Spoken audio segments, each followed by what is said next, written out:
Hello everyone, welcome back to my channel. আশা করছি সবাই অনেক ভালো আছো। Wish you all a happy new year. Blog বানানোর ডেট হচ্ছে 23শে ডিসেম্বর 2023, কিন্তু নানা কারণবশত আর এটি আপলোড করা হয়ে ওঠেনি। আমার গলার অবস্থা শুনে বুঝতেই পারছো যে আমার কি পরিমাণ শরীর অসুস্থ। সেই কারণে এটাতে ভয়েস ওভারও দেওয়া হয়নি সেভাবে। তোমাদের মধ্যে হয়তো অনেকেই জেনেই আছো যে আমি জাস্ট নিউলি ম্যারিড।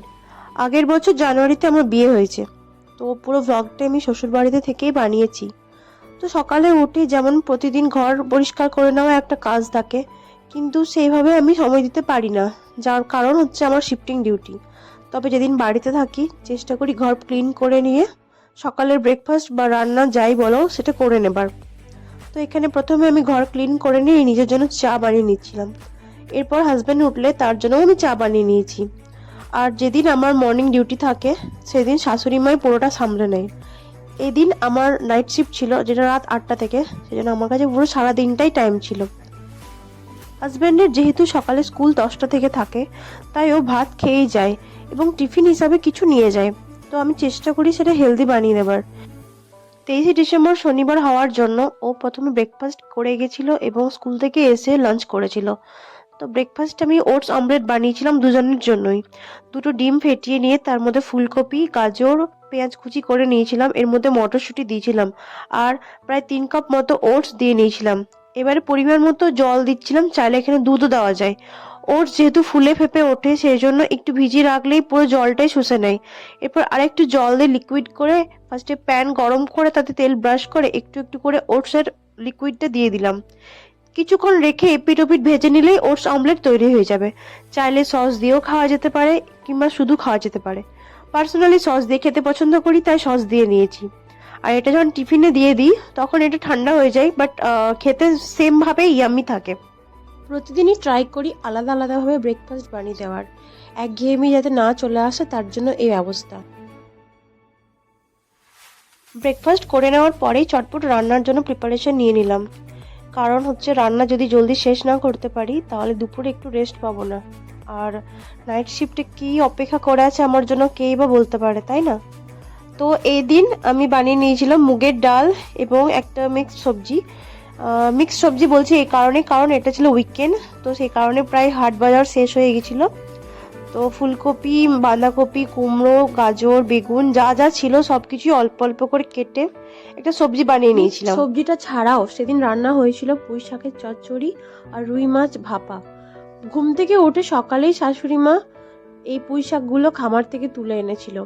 আমাদের নিজেদের খামার আছে যেখানে ফুলকপি, পেঁয়াজ শাক, মূলো শাক, পালং শাক, ধনে পাতা এবং আরও অনেক কিছুই শ্বশুর মশাই লাগিয়েছেন। তো সেখানে খুব হেলদি হেলদি শাকগুলো হয় এবং প্রতিদিন সেগুলোই আমরা খাই। তো এখানে দেখতে পাচ্ছ আমি পুঁই শাকটা গ্যাসে বসিয়ে দিলাম জল দিয়ে পরে হালকা। মা সকালে উঠেই আগে পুঁই শাকগুলো কেটে ধুয়ে রেডি করে রেখেছিল যাতে পরে করতে আমার সুবিধা হয়। তো এখানে এক সাইডে পুঁই শাকগুলো বসিয়ে দিলাম, আরেক সাইডে তরকারিটা হচ্ছিল। যেভাবে হয় প্রথমে পেঁয়াজ ফোড়ন দিয়ে তার মধ্যে আলু, গাজর এবং আরও সব সবজিগুলো দিয়ে ভালো করে ভেজে নিলাম। এতে হলুদ এবং নুন দিয়ে দিলাম আর এখানে একটা আদা রসুনের পেস্ট বানিয়ে নিলাম। আর এদিকে আমি মাছগুলো ম্যারিনেট করে রাখছি নুন, হলুদ আর সামান্য ভিনিগার দিয়ে 15 থেকে 20 মিনিটের জন্য।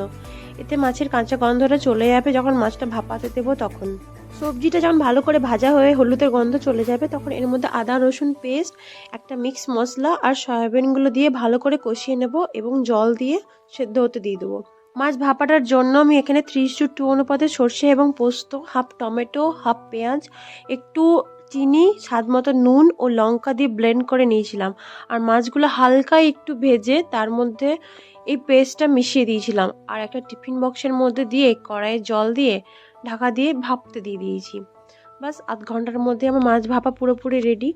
আর এখানে পুঁই চচ্চড়িটার জন্য শুকনো খোলাতে একটু সর্ষে গরম করে ভেঙে নিয়ে তার মধ্যে তেল এবং লঙ্কা শাকটা দিয়ে একটু নেড়ে চেড়ে নিলেই এই শাকের প্রিপারেশনটা রেডি হয়ে যাবে। লাঞ্চ করে আমি রেস্ট নিয়েছিলাম, কারণ পরবর্তী স্টেপ হচ্ছে আমার ডিউটি যাওয়া। তার জন্য আমাকে একটু জলদি রেডি হতে হবে, কারণ শীতের রাত, বেশি রাত করলে পরে হাজব্যান্ডকে ফেরত আসতেও অসুবিধা হয় যেহেতু আমার ডিউটিটা অনেকটাই দূর। রাতে ডিনারের জন্য মা দুধ পোয়া বানিয়ে দিয়েছিল। তো এখানে আমি স্কিন কেয়ার করে হেয়ার প্রেপ করে রেডি হয়ে গেলাম। আমার ডিউটি প্লেসটা আমার বাড়ি থেকে 8 ঘন্টা ডিস্টেন্সে, প্রায় 12 কিলোমিটার। তো রাত্রিবেলায় যাতায়াতটা একটু সমস্যা হয়, কিন্তু ম্যানেজ করতে তো হবেই।